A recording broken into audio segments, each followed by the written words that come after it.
Hello and welcome to my channel. Rhino here.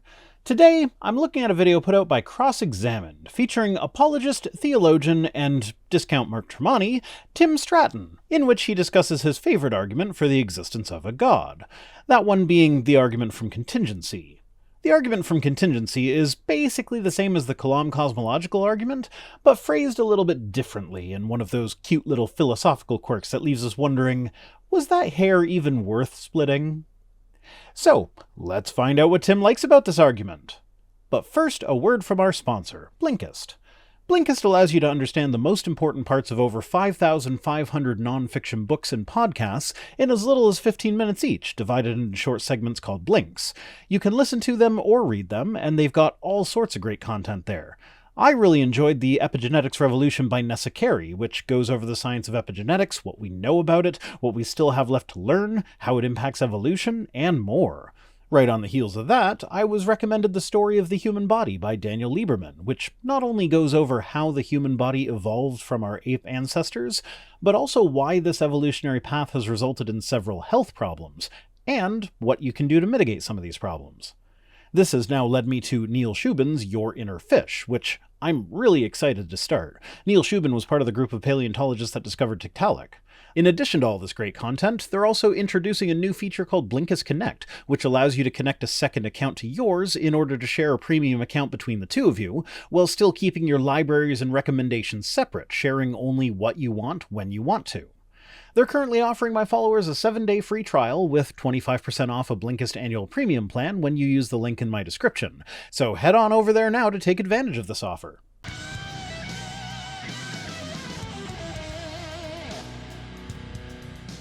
Hi everyone, I'm Dr. Tim Stratton for crossexamined.org. As a theologian and apologist who often provides a cumulative case for the existence of God, I'm often asked to disclose my favorite argument in my repertoire. Sure, but I'd just like to take a moment to point out that, in my opinion, the fact that the only evidence for the existence of God comes in the form of a cumulative case kinda seems like evidence against the existence of God. Well, at least the kind of God who actually wants us to know that it exists. I definitely could see a deistic God who doesn't care whether or not we know about its existence, just absent-mindedly leaving breadcrumbs that could potentially lead us to the conclusion that it exists. But an all-powerful God who loves us and wants a relationship with us should be able to demonstrate its existence more firmly than just, if you connect all these unrelated dots, each of which is highly dubious on its own, then it looks like maybe it points to the existence of a God. It certainly doesn't look like it fits the character of the God of the Bible to rely on such things for such an important message, especially if he does not wish that any should perish, but that all should reach repentance, as 2 Peter would have us believe. Also, keep in mind that if we properly contextualize this verse, this passage is in the middle of a bit where the author is explaining to their audience the reason that Jesus is taking so long to return and bring about the end of the world, which then changes the meaning a bit, making it seem like Jesus isn't returning until everyone on the face of the planet is a Christian. And yeah, that doesn't fit with the end of the world picture that was painted by the book of Revelation, but given that 2 Peter was most likely written before Revelation, it makes sense that the author would be completely unaware of that particular apocalyptic tradition. Now, to those of you who complain that I don't provide proper context for the verses that I read, there, I gave context. You happy now? This video will focus on the Leibnizian cosmological argument, also known as the argument from contingency. Hey, come on, man. The abrupt camera angle shift to the poorly framed and slightly out of focus side view is my thing. Cut that out.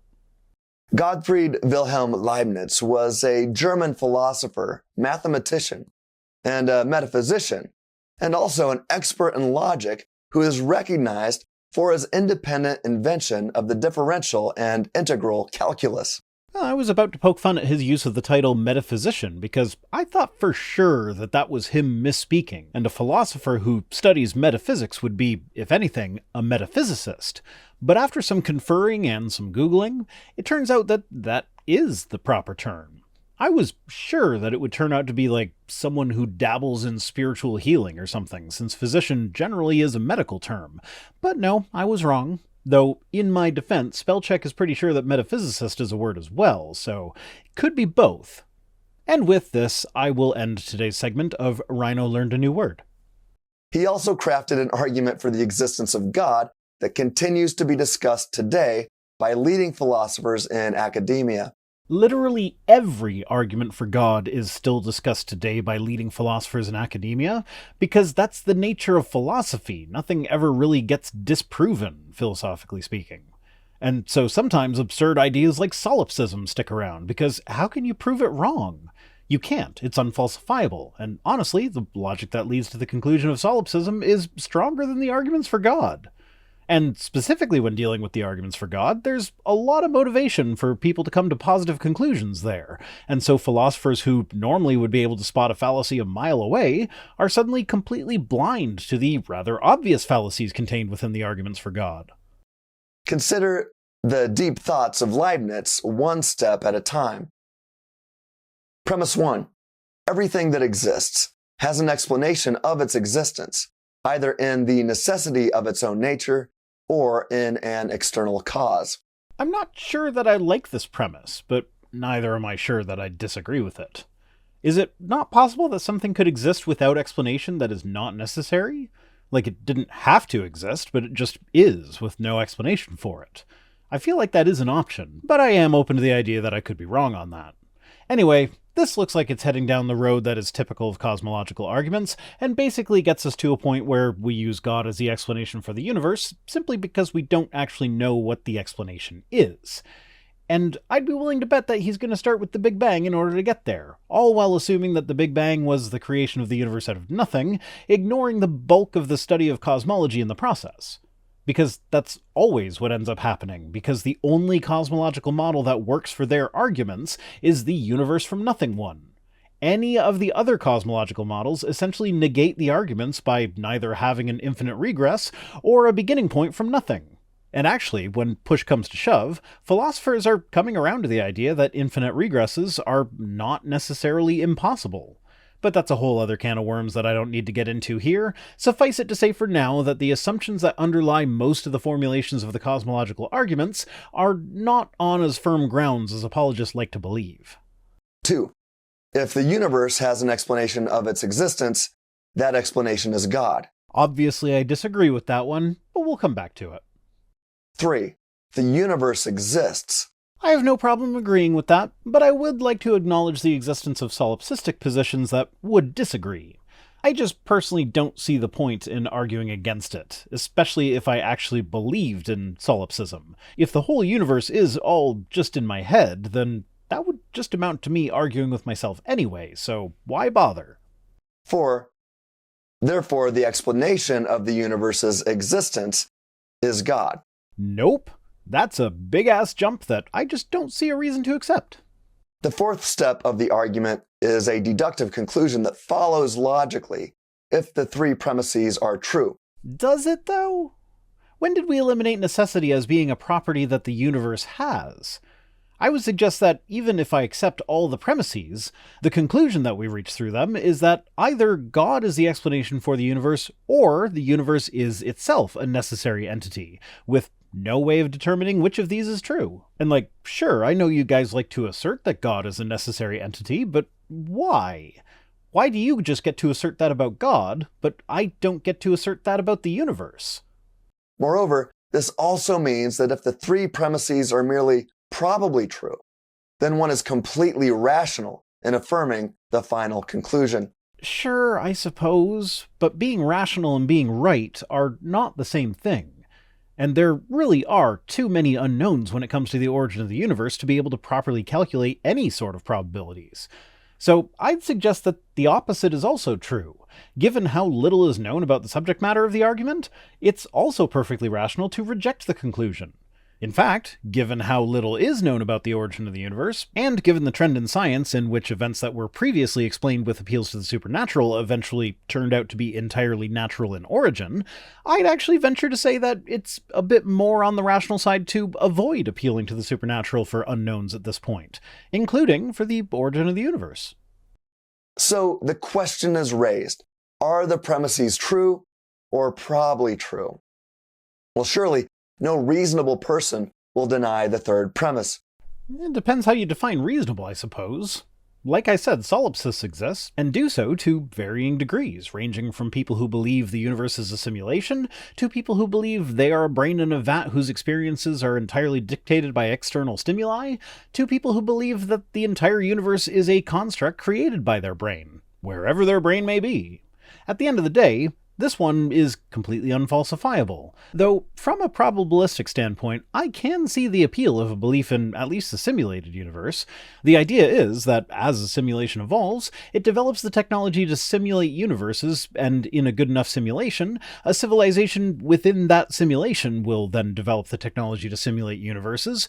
So, given that civilizations will tend to develop simulated universes in which civilizations that will also develop simulated universes will pop into existence, it seems reasonable that the majority of universes in existence are simulated ones, and that there will be a very large number of them. So the idea that we would exist in the one and only real universe seems incredibly unlikely. That seems like a perfectly reasonable belief to me, though its practical applications are definitely limited, so I personally don't waste my time wondering if the universe is simulated, because at the end of the day, my experiences are real to me, and they tell me that the universe is also real, so whether they are real or simulated experiences has no functional impact on my life, so I may as well act as though the universe exists. My point in this digression was to just point out the fact that it's entirely possible for someone to believe something that the majority of us would consider to be unreasonable, but for that person to still be a reasonable person who used reason to come to these conclusions. What about the first premise? Is it true or probably true? I mean, I'm okay just granting this one for the sake of the argument. Well, we sure like to find explanations to all things. Indeed, it's the job of the scientist to find explanations. Okay, and despite my granting this premise, I still need to argue with you apparently, because our desire to find explanations does not necessarily mean that everything has an explanation. It's an appealing idea, but I'm not sure that it logically follows. In fact, I'm pretty confident that it doesn't. Moreover, it seems that anything and everything must have an explanation of its existence. It's either contingent upon something else, and if it's not, then it must exist necessarily. And I see no reason why necessary existence could not apply to the universe itself. Also, quantum causation really is a bitch for this one, because as it turns out, in some quantum theories, causation can go both directions in time. That is, the cause can precede the effect, but the effect can also precede the cause. Or both simultaneously in some instances.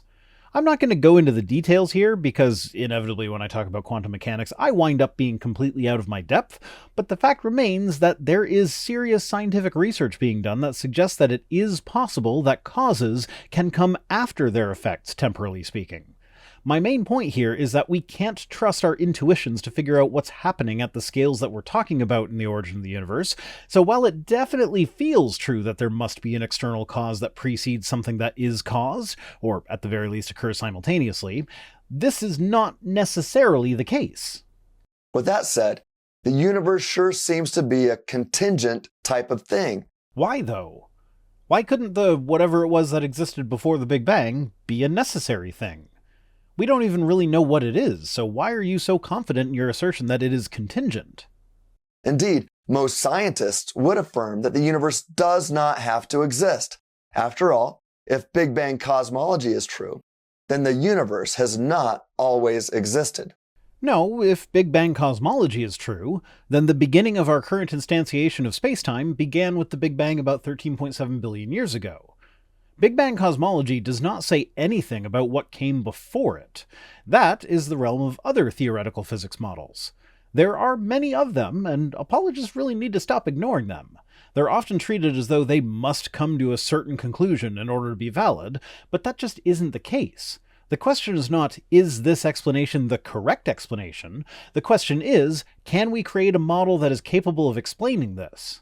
And the answer to that question is yes. We have many models that can explain the origin of the universe, none of which rely on an appeal to a supernatural cause.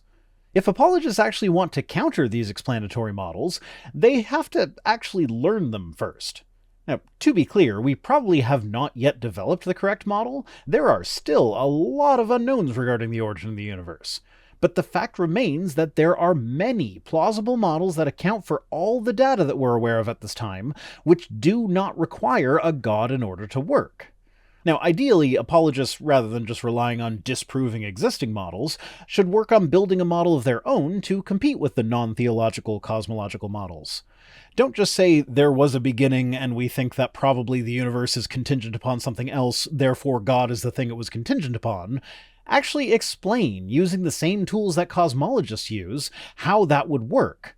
If you open up an advanced cosmology textbook, you'll see a bunch of differential calculus being used to show how and why the models work. Are there such equations supporting the God did it model? Is there at least some fatal flaw in the equations of all the other models?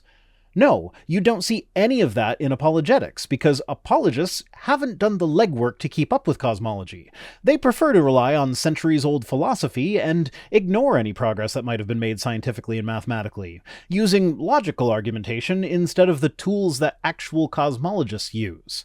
Also, I find it amusingly ironic that the guy who literally invented the type of calculus that cosmologists use when modeling the beginning of the universe switched from math to philosophical argumentation when it came to constructing a cosmological argument for God. Like, sure, it's possible that this argument is logically valid. Great. Where does that leave us? Wondering whether or not the premises are true. And rather than turning to science to answer these questions, we instead turn to intuition and common sense, the kind of reasoning that gets us to such high-quality conclusions as the direction of a paperclip swaying over a pregnant person's belly somehow telling us the sex of the baby. As you can see right now, mine's actually going circles, so that means I'm going to have a little girl. Or that somehow our viewing angle of the light reflecting off the moon can make people act crazy. Now, some committed atheists contend that while this is true of everything else, the universe is different. They go on to deny this first premise by saying things like, well, the universe just exists without an explanation, and there is no explanation needed. Yep, there we go. There's the typical apologist shtick of ignoring the entirety of modern cosmology in order to make their point. We have several explanations.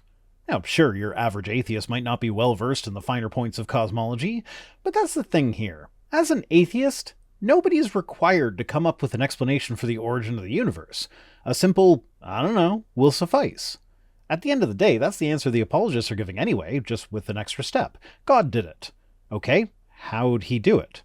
Oh, well, his ways are beyond our ways, and his thoughts are beyond our thoughts. So how dare you be arrogant enough to think that he should explain himself to you? Well, the thing is, I'm not saying he should explain it to us.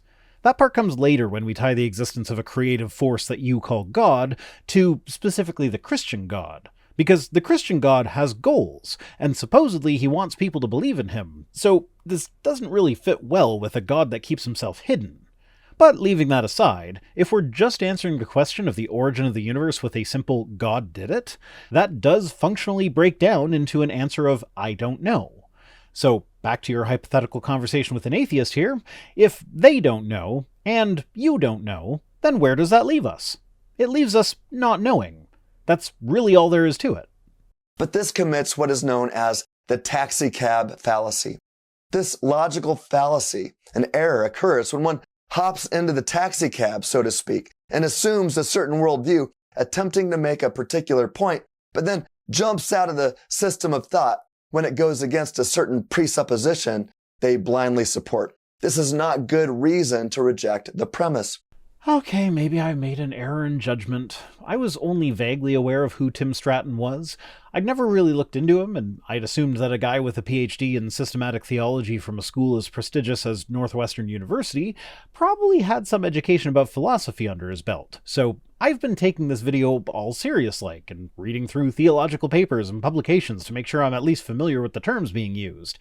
But then Buddy comes out and almost word for word lifts the definition of the taxicab fallacy from the Religions Wiki, which I should point out has this to say about it right before giving the definition. It is not a logical fallacy and has no formal expression. Worth mentioning here is that the Religions Wiki is not exactly a paragon of reliability, and yeah, I said that he lifted it from them, but in reality I doubt that. But the thing is, I can only find references to the taxicab fallacy on sites of dubious reliability. In Reddit arguments, on some guy's photography blog, some random long-defunct atheist forum, places like that. Now, behaving in this taxicab sort of way can definitely include a logical fallacy, but it is not itself a logical fallacy. And usually apologists try to bring out the taxicab fallacy when the Bible is being criticized. So, for instance, when I point out that genocide is immoral, therefore the God of the Bible is immoral for having committed genocide, the response that dodges the question by shifting the focus to how I determine what is moral and immoral without the Bible essentially amounts to an accusation of me committing the taxicab fallacy. So the question here is this highly educated theologian really completely unaware of the philosophical error he just made?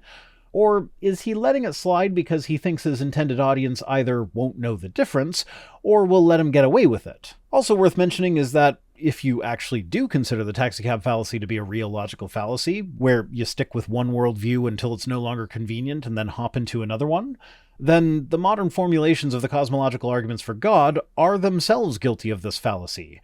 They are fine listening to what cosmologists are saying as long as it gets us back to the Big Bang, but once we get there, they dramatically pivot away from cosmology and instead rely on intuition. So maybe look in a mirror before accusing others of this sort of thing. So it all comes down to the second premise. Yup, and that second premise is one doozy of an assumption. But why think that if the universe has an explanation of its existence, that this explanation must be God? Well, if I wanted to be flippant, I'd suggest that maybe it's because it's the conclusion that the people who use this argument want to get to. Well, it's because the universe is everything, including all nature, time, and space. And this means that all nature is contingent upon something other than nature, something supernatural. I guess that all depends on whether we're talking about our local universe or the cosmos as a whole, because there's really no reason to think that our universe needed something supernatural to explain it. But also, there's the fact that the word supernatural is a term that carries a bunch of baggage with it. You seem to be using it here to just mean whatever might exist that is not contained in our local universe, but that isn't what most people think when you say supernatural. It's almost like you're relying on equivocation in order to lead people to the conclusion that you want, rather than leading them to a better understanding of the universe and the cosmos. All space is contingent upon something spaceless. Now, what exactly do you mean by spaceless? Like, we know that space is expanding, but we don't know what it's expanding into, if anything. How can you claim with a straight face that whatever it is, it must be spaceless? Maybe it's a different kind of space. Maybe it's the ever-elusive philosophical nothing. Maybe it's a larger cosmos with little local bubble universes, each appearing to be self-contained within the larger cosmos. The fact of the matter is that we do not know what, if anything, lies beyond the universe. We don't even know if beyond the universe is a thing. So to just assert that the universe is contingent upon something spaceless because that sounds intuitive is not really warranted. It's because the universe is everything nature, time, and space, including all nature, time, and space. Well, if we go with the Hartle-Hawking model, when we look back towards the beginning of the universe, we end up at a point where time gives way to space, so that at the beginning there is space, but no time. So in this sense, the universe is functionally eternal without being actually eternal, because space has existed for as long as there has been time, and before that there was space but no time. With regards to this argument, we could then say that space is the explanation for time, at least in the sense that space preceded time, inasmuch as something can precede something else when there is no time.